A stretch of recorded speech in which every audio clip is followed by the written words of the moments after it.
Alex? Then watch this video. Yo, what's up everybody?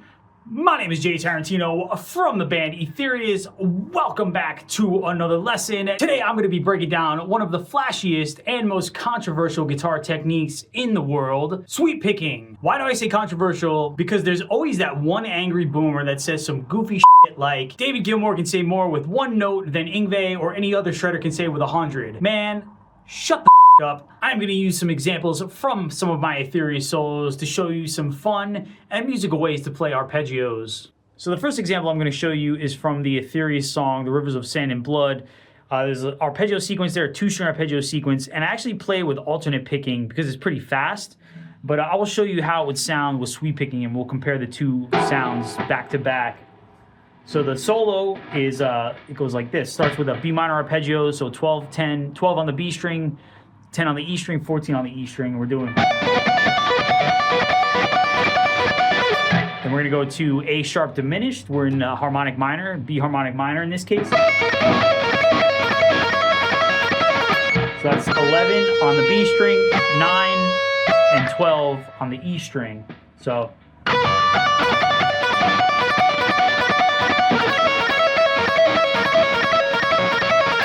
Then from there, we're going to go to B minor. We're going to play a second inversion B minor, meaning that instead of having the root B be our first note or our lowest note, the third D is going to be our lowest note. So it's going to go D, F sharp, B. First arpeggio, we did B, D, F sharp. So root, third, fifth. This time we're doing third, fifth, root. So it's first inversion. That's what we call first inversion. So we're doing 15 on the B string, and then we're doing 14 and 19 on the E string. So again,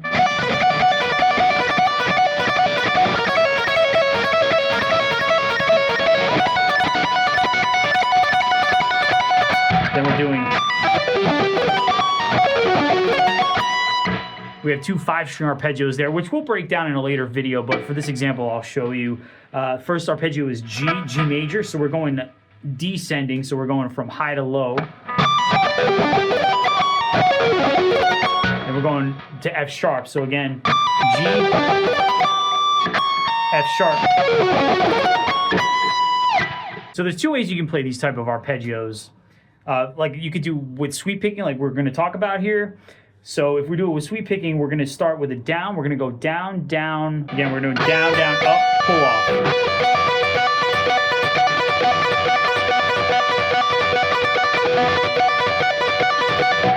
Now, the one thing I do too when I play arpeggios, I mute the strings with the bottom of my right hand. And for two reasons. Number one, it makes the notes sound a little more staccato, and also the muting helps to keep any unwanted string noise from ringing out. Any open strings, any other kind of string noise. So I put my hand, I place this part of my hand right above the saddle, and I lightly, you don't want to go too hard where you're choking the note. I mean, you can do that. That is a cool sound, but that's not the sound that I'm going for here. So that's with heavy muting, and then this is with a little bit lighter.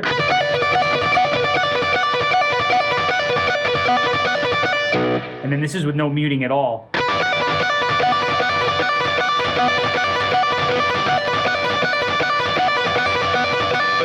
So again, you can hear when you're not muting, you can hear each note individually.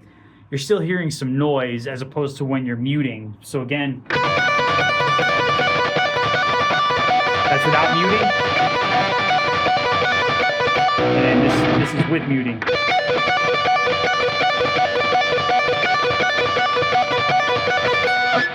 The other thing too, when you play arpeggios, now the definition of an arpeggio, it literally means a broken chord. So we're not strumming, we're not doing that. Arpeggio, we're playing the notes individually like this.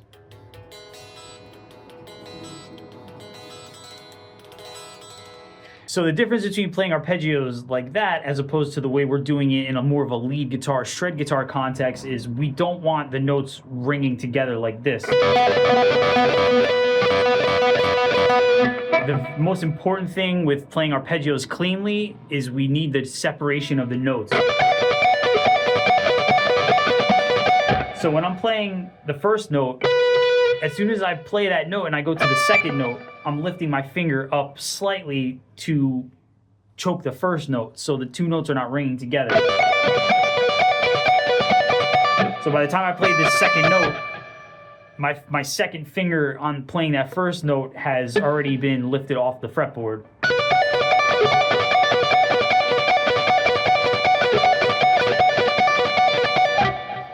So besides playing those arpeggios with sweep picking, another way that you can play those arpeggios is with alternate picking, which is the way that I prefer to play these particular arpeggios, just 2-string arpeggios only.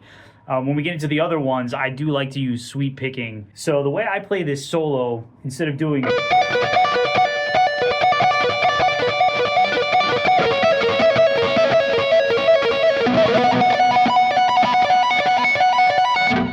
I play it with alternate picking. So I'm starting with a down pick, then I'm going down up, and then 2 down picks, and then a pull off. So down, down, up, down, down.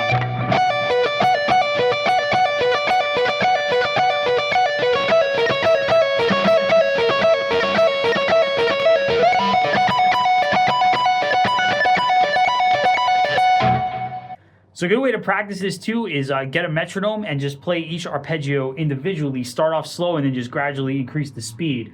So you could do with the first one, you could do.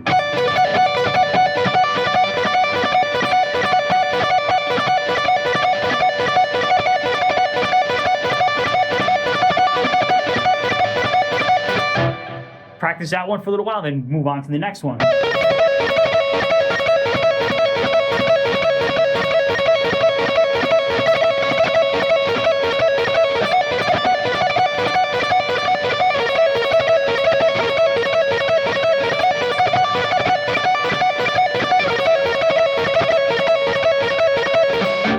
Then practice the third one.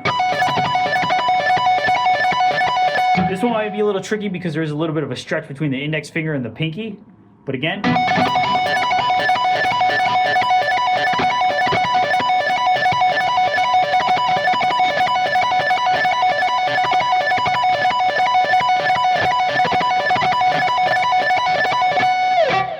Now you can put all 3 of them together.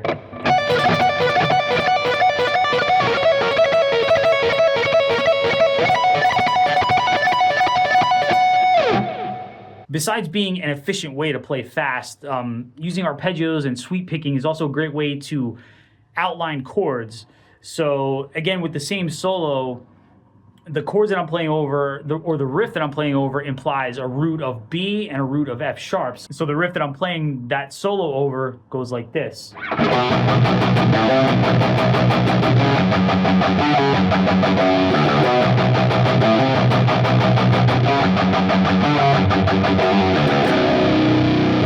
So I'm playing the B minor arpeggio over the section of the riff where B is going to be my root. So just for the sake of this example, we'll take out these 2 notes and we'll just play a B root. And we'll do the same with the next riff. We'll take those notes out and we'll just play B and F sharp. So I'm playing over the B, I'm playing, of course, B minor.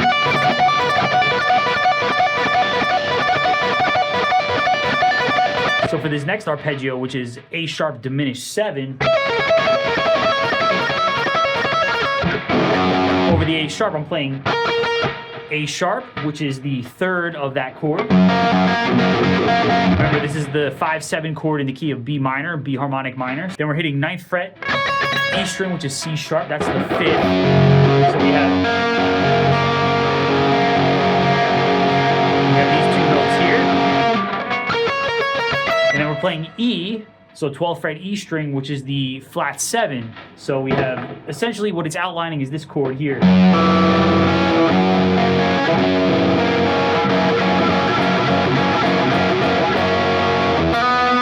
Which resolves to B, which is going to be the next arpeggio, so it resolves itself. So again, over the B.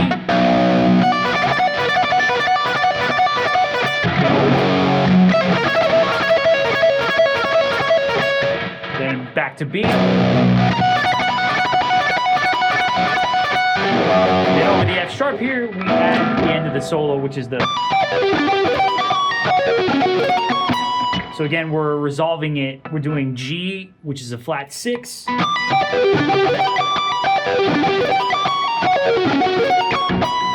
And we're doing F sharp major. And we're resolving it to B, and that ends the solo. And you can take this idea and play it in any key. So if you wanted to play A minor, you know, let's say you have an A chord, you can play an A minor arpeggio. You know, let's say you had just a typical chord progression of, you know, A, G, F. You could do.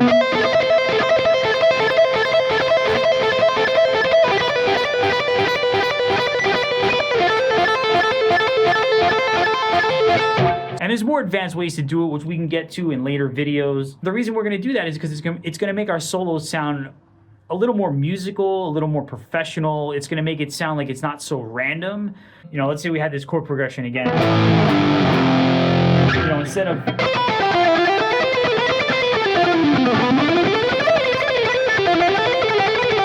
You know, maybe playing some random licks in the A minor scale, we actually have a more musical sounding solo by outlining the chords.